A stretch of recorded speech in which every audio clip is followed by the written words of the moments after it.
present, engaged, and committed fathers are essential to positive child outcomes. An engaged father brings positive attitudes, values, and skills to his children and family that support growth, development, and stability.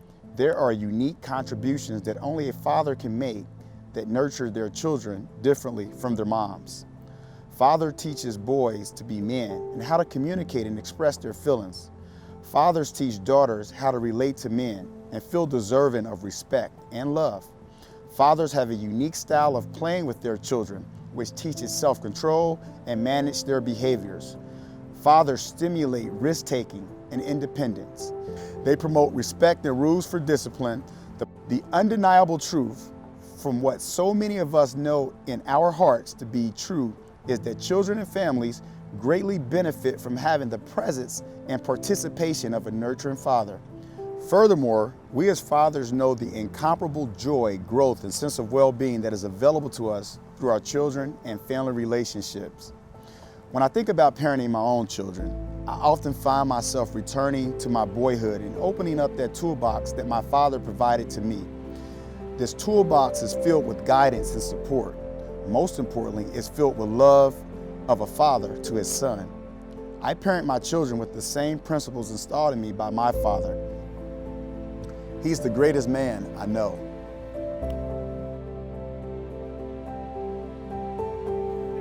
How are you? I'm well. Good seeing you. It's been a while. Yes. How's everything going with the Fatherhood project? Oh, man, things are going well. You know, it's just great work that we're allowed to do each and every day at the Fatherhood project. You know, the fathers that we work with are awesome. Our team, they're awesome. And you know, we have an opportunity to make an incredible impact. And Mark, those are the things that on a day-to-day basis really just impassions me just to be great every day, because the fathers we work with, they want to be good dads, and they're doing that each and every day. And children are having an opportunity to have involved, committed, and nurturing fathers on a day-to-day basis, and that's what it's about. And so as soon as you ask me that question, the goosebumps start flying, because this is what the work is about, you know, changing the course for fathers and families. And we're extremely blessed at the Fatherhood Project to have the opportunity to do that.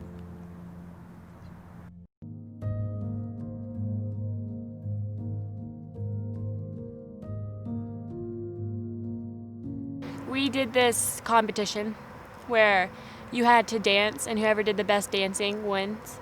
He obviously didn't win, but he did pretty good, and he danced around to a song. Seeing a 6'8" guy dance is hilarious, especially if it's your dad. Yes, he is a cool dad to me. My friend's kind of scared of him sometimes because he's so tall and has a deep voice, but I mean, he's really cool. And when you get to know him personally, he's very open.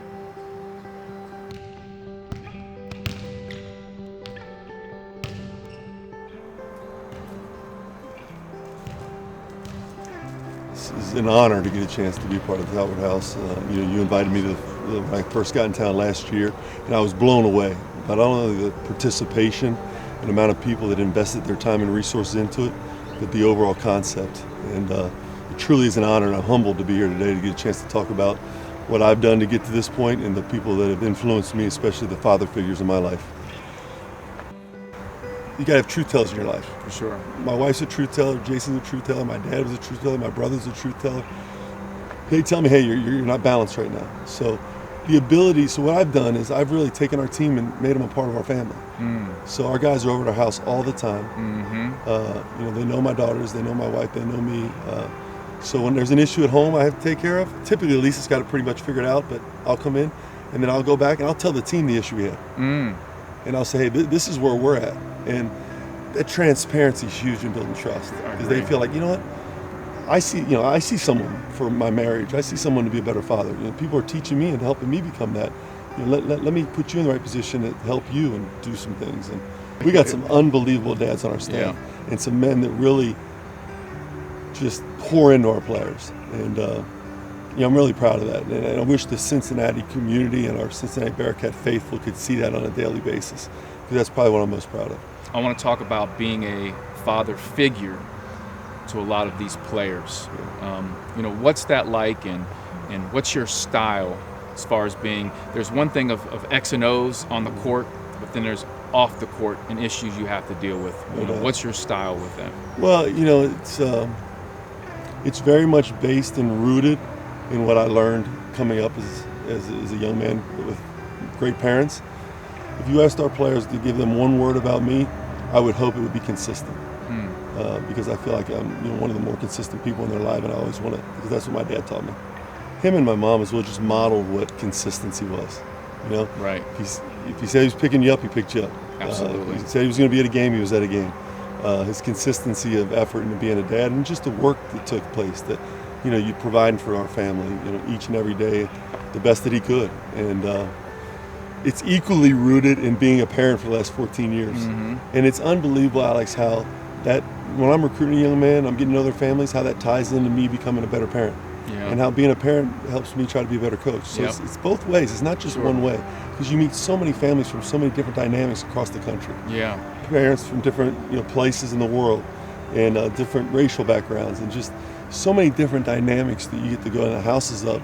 You really learn how other people parent and how other people do things. And it's been a tremendous learning environment for me. But to answer your question, specifically to our men, I tell their parents all the time, there's two things I promise. I'm going to love them, and we're going to go through adversity together. Because true love and true relationships are the ones you go through adversity with. So this is what I ask my players. I said, the greatest moment in your life to this point, and they'll tell me, who'd you call? I call my mom.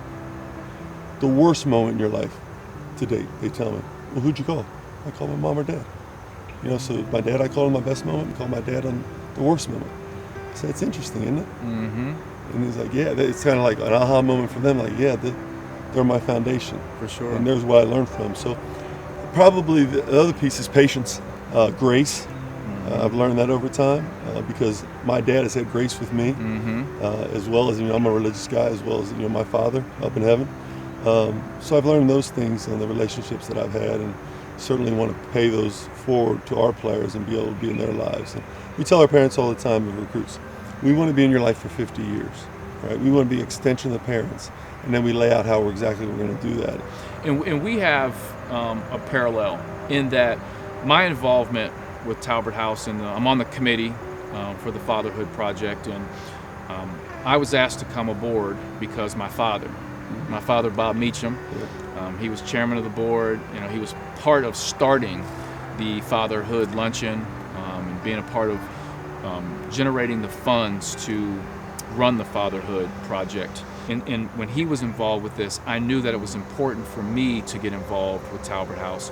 And also your work, you've been coaching, you've been at, I believe, 7 different spots coaching. You've impacted a lot of young people. I run a program impacting a lot of young people, and for both of us to have an impact on Talbert House and fathers impacting their children, as you talk about, is generational. So we definitely want to thank you for not only attending that luncheon, but also being our keynote speaker and sharing your words, because I think those are important for people to hear, because people will hear this message that might not normally hear that message because you're the head coach of the University of Cincinnati. There's no job I have more important to be the father of Jalen, Caitlin, Brandon. But there's no more difficult job I have.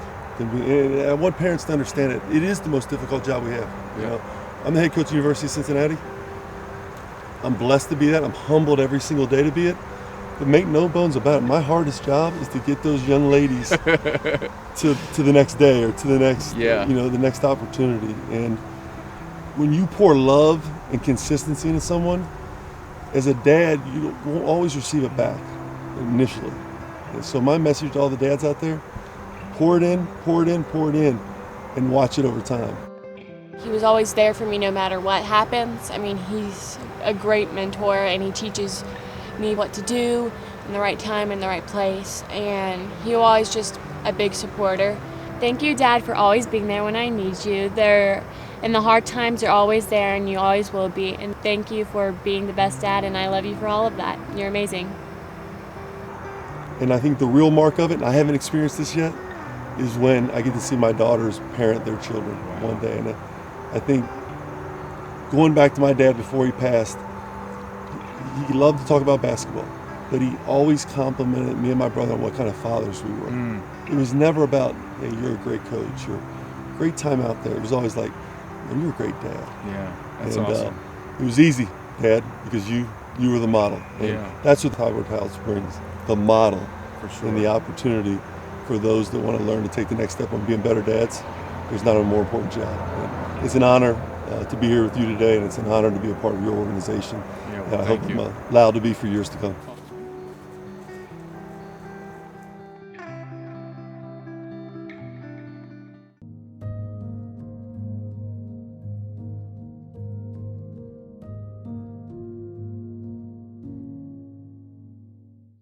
We'd hear the garage door open, and whatever you did, you dropped it, and you ran and you hid, or else you were gonna get a load of chores you didn't want. He went to West Point. He had a brother who went to West Point. Very religious, St. Dominic's Parish in Delhi. Point his senior summer, he graduated from Elder, and his dad one day said to him, "I've got a dozen cans of paint. You're gonna paint this house and all the trim on it. And they're sitting in the garage, and I want you to start tomorrow." So the next day, Grandpa went to work. Dad got a letter in the mail. They were his receiving orders from West Point. So Dad took that letter and put it on the paint cans and went to Eddie's Tavern to have beers. But he's great to Mom. You know, not a birthday goes by where he doesn't, you know, pay a lot of attention and lavish her with a good gift. They've been sweethearts since, what, like sophomore year. My dad taught us a lot, so going back to grade school, I remember times having some tough homework. I would have a math problem or some kind of a problem, and it would seem so complicated. And you're like, I can't figure this out. He gave us a little guidance, but then it was really up to us to go back from what we learned during the day, that little bit of independence, and really solve the problem. Can you add that? It's like, yeah. Okay, and I add that. It was just, he was able to reduce it down to just simple lessons. As a mother now of 4, I kind of do that with my own kids. I want them, I'll give them a little guidance, but I want them to figure it out. I want them to be the independent ones, to learn themselves. But something that I learned that I'll just never forget, when I was in grade school, you helped fund one of my friends' educations. On there, I know he paid for other kids who were in class with me to go to school there. I didn't know it at the time. I found out from other teachers. And that was so neat. She didn't know it. I really didn't know it. No one was really supposed to know it, but I found out. You know, one of the things I admire is just how selfless you are and how hard you would work for the United Way campaigns or for Catholic inner city schools. And just that generosity, that giving, means a lot and is very special. He's that guy who's going to do the right thing regardless of whether or not anyone knows. I think that's a lesson that I've also taken with me. It's like, you are who you are when no one's looking. You know, for a conservative West Point Army guy, you wouldn't expect him to take his kid and all the neighborhood kids that you were friends with to the KISS concert when you were 9 years old. I think it was one of those wow experiences, like, this guy really knows what makes me tick. Like, he wants to share in my excitement over this rock band. Oh, I had the best time. The tradition that I loved growing up was our little Christmas excursions, and you continue that with the older girls, and it's just really a special time that the girls get to hang out with you and Mom, and I think that's so special that you have that. I guess I'm just thankful that I can walk around the community that I live in and that I grew up in and hear positive stories about you. And as I'm raising my kids, I'll get a chuckle because I'll say something to my son and it'll be identical to the way my father would say it, how he said it, and my wife will look at me and just say, "You sound just like your dad." And it's a joke, it's funny, but I take that as a compliment. You really don't know how hard it is to be a parent until you become a parent. He just really encourages us to work hard in life. Every day I wake up and I kind of embody those words and try to emulate his lifestyle. When we're up in Michigan and we're sitting around the breakfast table and the kids are all there and you're telling about your West Point days, and your ranger school. They're cracking up laughing, and I think it's really special to watch my kids laugh and you laugh with them, and I think that's a really special and a neat bond that you have with them. Papa, thank you for being an inspiration to me and always being there for me. I love you. Thanks for being such a rock for all these years, supporting the family, being there for everybody that needs it, and for making me the person that I am today. I love you. Thank you. I love you, Papa. Thank you so much for everything. Dad, I just want to say I love you, and I'm blessed to be your daughter, and my children and my family are blessed to have you as their grandfather. So I just wanted to thank you and say I love you very much.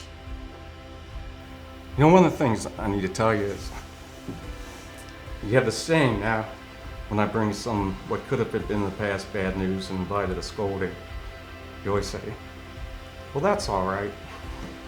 I really like that, man. I love you, Dad. Thanks. What I loved about being your father was watching all three of you grow up to become really wonderful people. I'm especially proud of the way you've raised your families and how well you're doing in our community.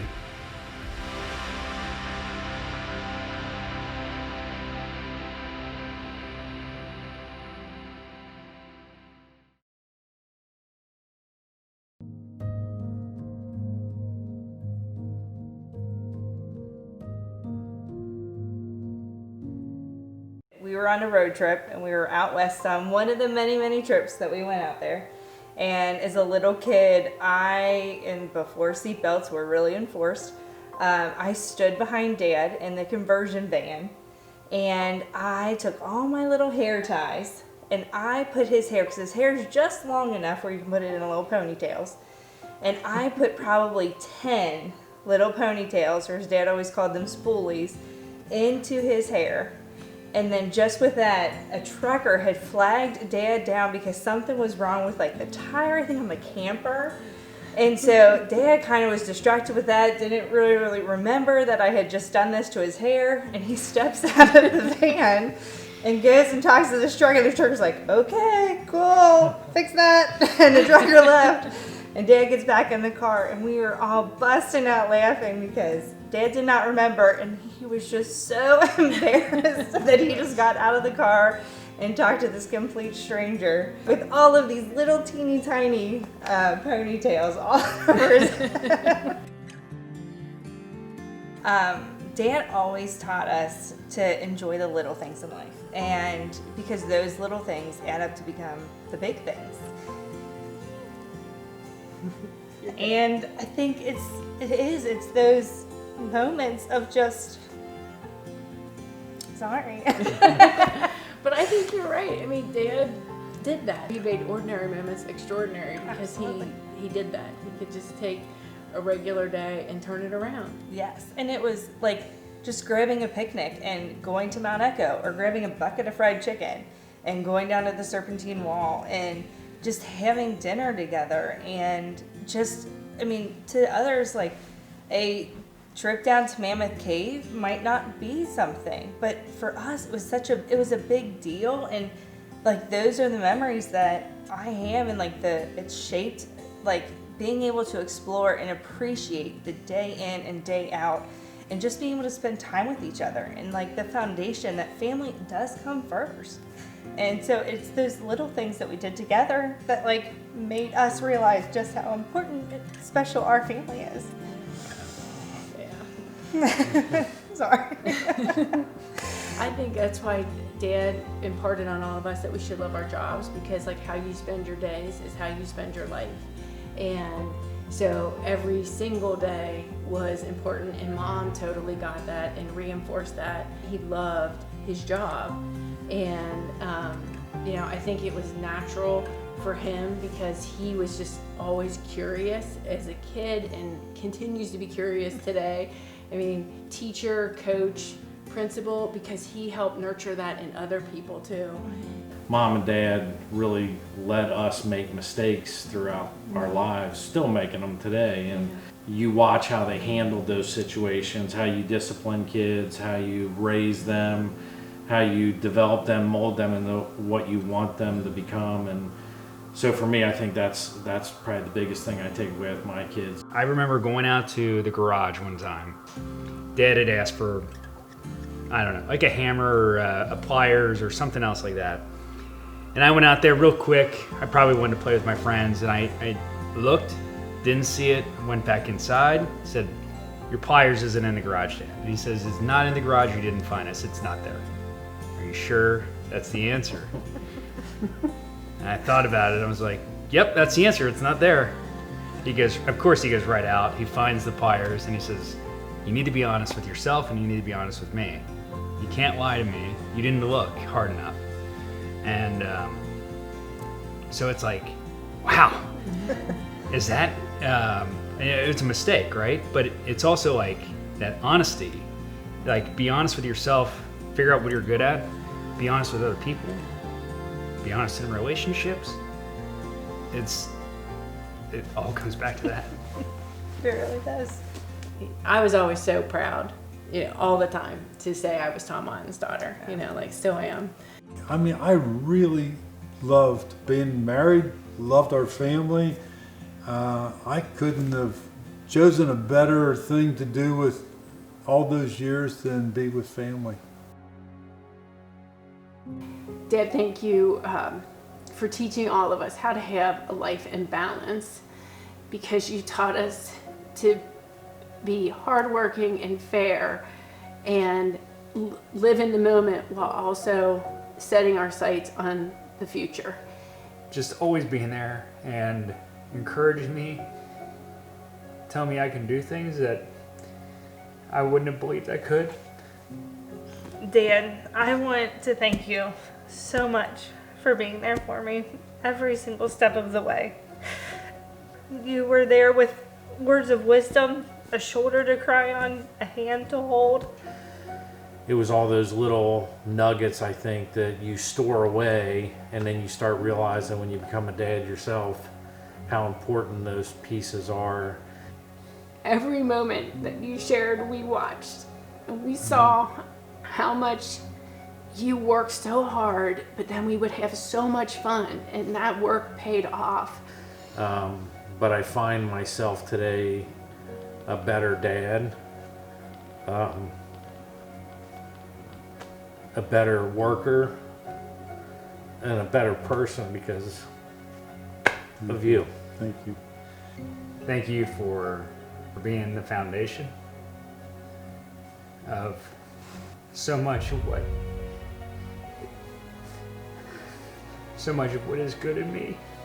Always knew the right thing to say, and I just want to thank you so much, because you are a rock, and you're a rock to me, you're a rock to Mom,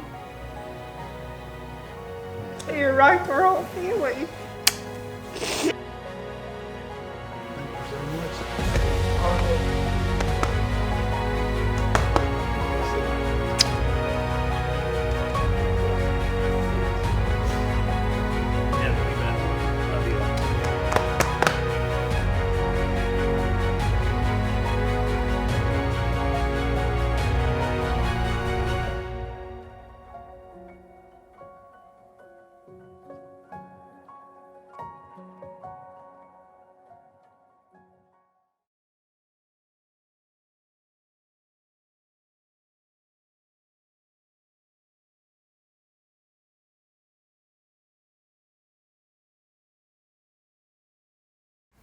So what it means to me to be a dad.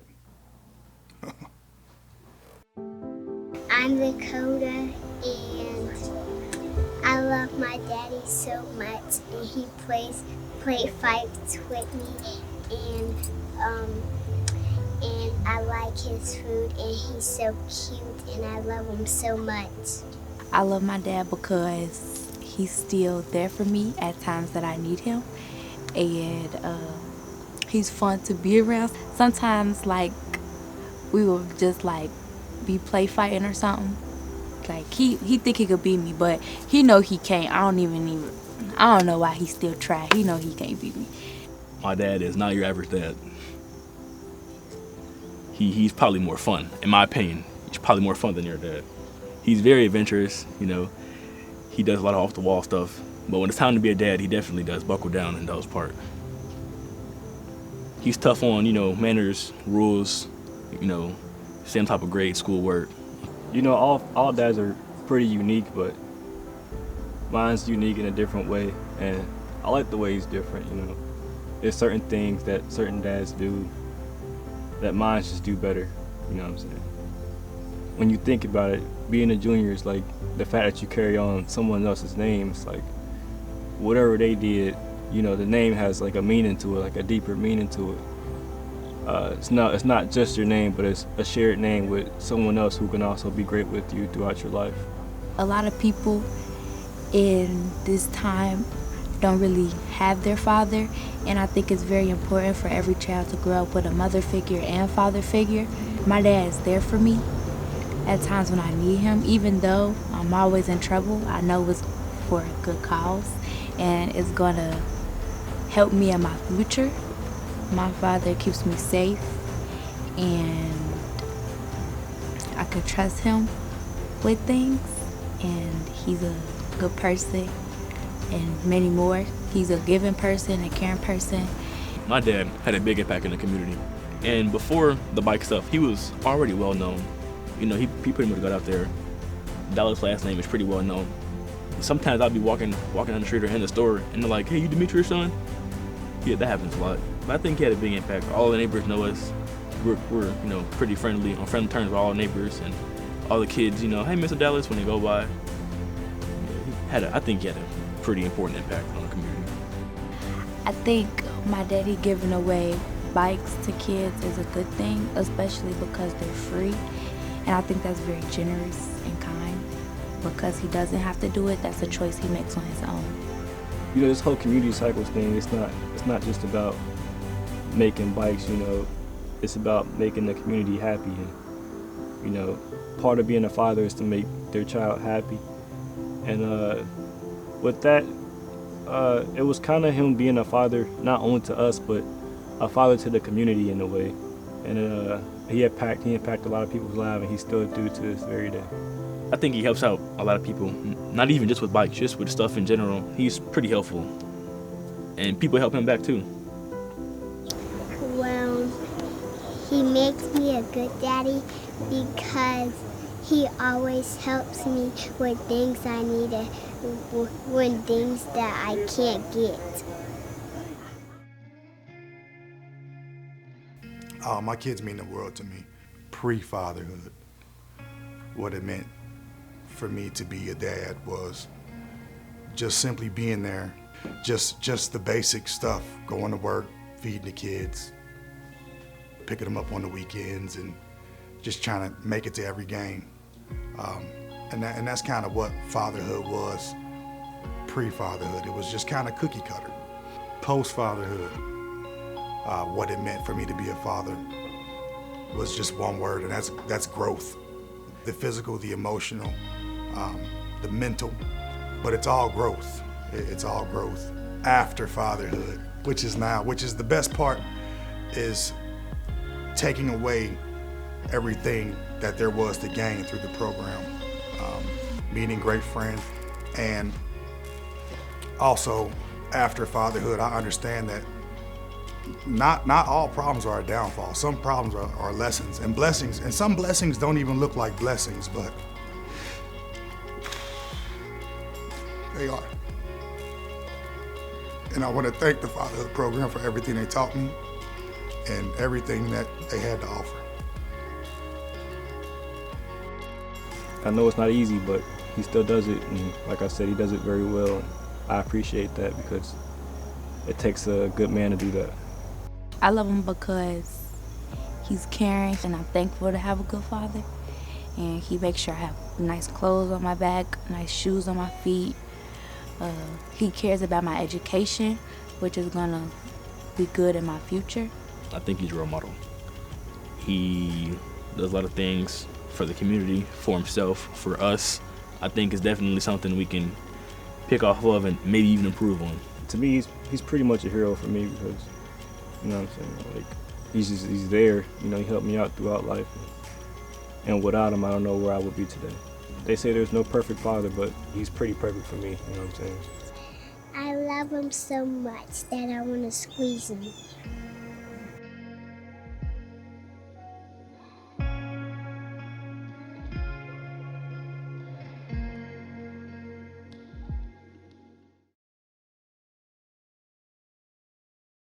Even through the pandemic, you know, our staff have, you know, remained steadfast, stayed committed to the mission of really assisting fathers in eliminating barriers in their lives. Our case managers are reaching our fathers at a higher rate now during the pandemic than they were prior to the pandemic. And a lot of that is through the virtual platforms, the Zooms, the Teams. You know, they're texting more, they're calling more, they're checking in on their mental well-being, they're checking in on their children, they're checking in on the family dynamics. And so, you know, while COVID has obviously created many different challenges, it also has created many opportunities for our staff to figure out many creative ways to stay engaged, you know, with our fathers on a day-to-day basis. And, you know, it's one of those things where you learn a lot about individuals during adversity. We've learned a lot about our staff, but more importantly, we've learned a lot about our fathers. You know, our fathers have remained resilient, they've remained committed, they've remained involved. And they have remained connected. And when we think about connected, they not only have remained connected, you know, to the program, but they've also remained connected to their children and their families. And so, you know, the Fatherhood Project is one of those essential services. So, you know, I'm proud of our staff. I'm proud of our fathers. I'm proud of the resiliency that we have shown through these challenging times. You know, this shall pass. But, you know, whenever it does, the Fatherhood Project will remain steadfast in assisting fathers and families on a day-to-day basis. Being a dad is one of the most precious gifts that any man can ever have. Being a dad is being involved, being committed, being engaged, and most importantly, being there.